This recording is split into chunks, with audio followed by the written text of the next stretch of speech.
አብሽ ነኝ።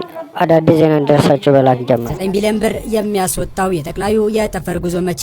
ለምን? አነጋጋሪው የአብይ የጠፈር ጉዞ የተበጀተለት አስገራሚ ወጪ ታወቀ። የጠቅላዩን ጉዞ ወጪ የሚሸፍነው ማን ነው? የሚነሱበትና የሚመለሱበት ቀን መቼ ነው የሚለውን የተመለከተ ወሳኝ መረጃዎችን ይዘናል። ሰላም ውድ ቤተሰቦች እንደምን አላችሁ? ይህ ኢትዮ ዴሊ ነው። እንደ ሁልጊዜው ቪዲዮን ላይክ በማድረግ እንዲጀምሩ እንጋብዛለን። እስከ ፍጻሜው አብራችሁን ቆዩ።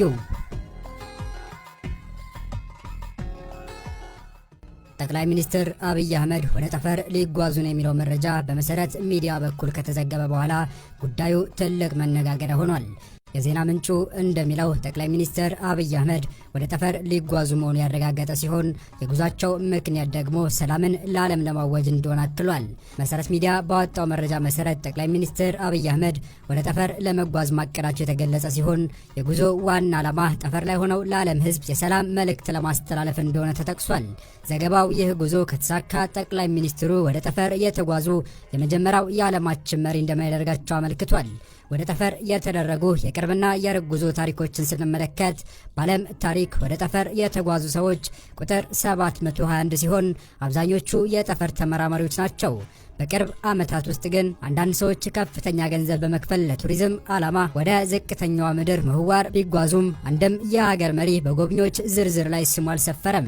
ከሰሞኑ በተከታታይ ስለ ዲጂታላይዜሽን፣ አርቲፊሻል ኢንተለጀንስ እና የህዋ ምርምርና መሰል የቴክኖሎጂ ርዕሰ ጉዳዮች ላይ በተደጋጋሚ ሲናገሩና ቃለመጠየቅ ሲያደርጉ የሰነበቱት ጠቅላይ ሚኒስትር አብይ አህመድ ባሳለፍነው ሳምንት በይፋ ባስጀመሩት የኢትዮጵያ ቴክኖሎጂ ኤክስፖ 2025 አካል የሆነው የድሮን ትርኢት እንዲካሄድ ማድረጋቸው ውዝግብ አስነስቶ እንደነበር ይታወሳል። በትርኢቱ 1500 ድሮኖች ወደ ሰማይ የተለቀቁ ሲሆን በመንግስት በኩል ዝግጅቱ ኢትዮጵያ በቴክኖሎጂው ዘርፍ የደረሰችበት አቅም መንጸባረቁን ተናግረዋል።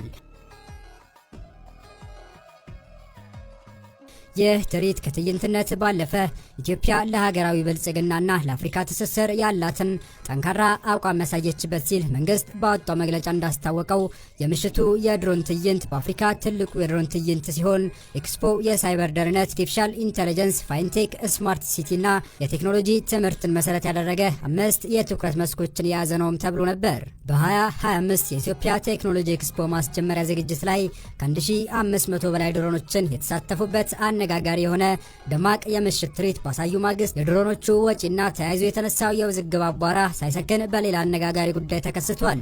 እሱም ወደ ጠፈር ለመብረር የመጀመሪያው የሀገር መሪ በመሆን አዲስ ታሪክ ለመጻፍ ዝግጁ ነኝ ያሉበት ሲሆን ለዚሁ የጠፈር ጉዞ እቅዳቸው ዳጎስ ያለ ረብጣ ዶላር መመደባቸው ሲታወቅ የገንዘቡ ምንጭ ግን እስካሁን ጥያቄ ሆኖ ቢቀጥልም የጠቅላዩ የጠፈር ሽርሽር ጉዳይ ግን አይቀሬ ስለመሆኑ እየተነገረ ይገኛል። ለመሆኑ አንድ ሰው ወደ ጠፈር ጉዞ ሲያስብ ምን ያስፈልገዋል የሚለው ጉዳይ ብዙዎችን ትኩረት የሳበ ሲሆን የጠቅላይ ሚኒስትር አብይ አህመድ የጠፈር ጉዞ ወጪና የገንዘብ ምንጩም ጥያቄ እየተነሳበት ነው።